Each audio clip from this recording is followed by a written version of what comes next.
السلام عليكم ورحمة الله وبركاته. إلى تحياتي إلى جميع إخواني مربي طيور البادجي. إخواني الأعزاء، اليوم نتكلم عن موضوع صغير، وهي أشعة الشمس.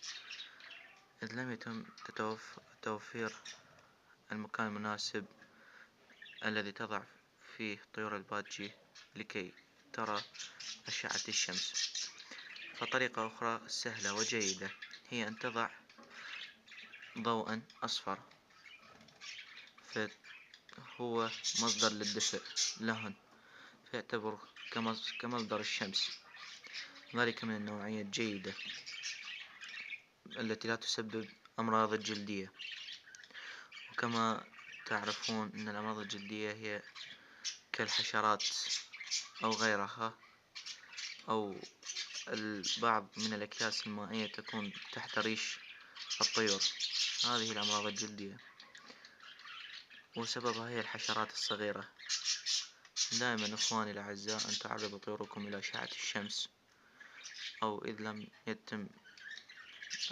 لم توجد أشعة الشمس يعني في المكان المناسب، الضوء الأصفر هو الجيد لهن.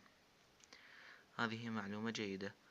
مع الأكل إخواني، نصيحة مهمة في الأكل أن تضعوا لهن بيضة مسلوقة في الصباح.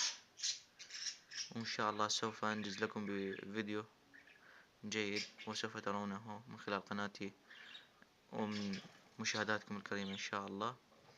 البيضة المسلوقة في الصباح، وبعد الواحدة ظهرا أو الثانية ظهرا ضعوا لهم الجرجير، النعناع، المعدنوس. يعني هذه كلها فوائد جيدة لطيور البادجي. وإذا لم يتوفر ذلك كله، ضع لهم الحلبة، فهي الحلبة مقوي للعضو الذكر يعني خاصة، ومن مقوي ومنشط لجسم طائر البادجي. والسلام عليكم ورحمة الله. ولا تنسون بالاشتراك إخواني الأعزاء، باشتراك قناة تربية طيور البادجي وغيرها. في أمان الله.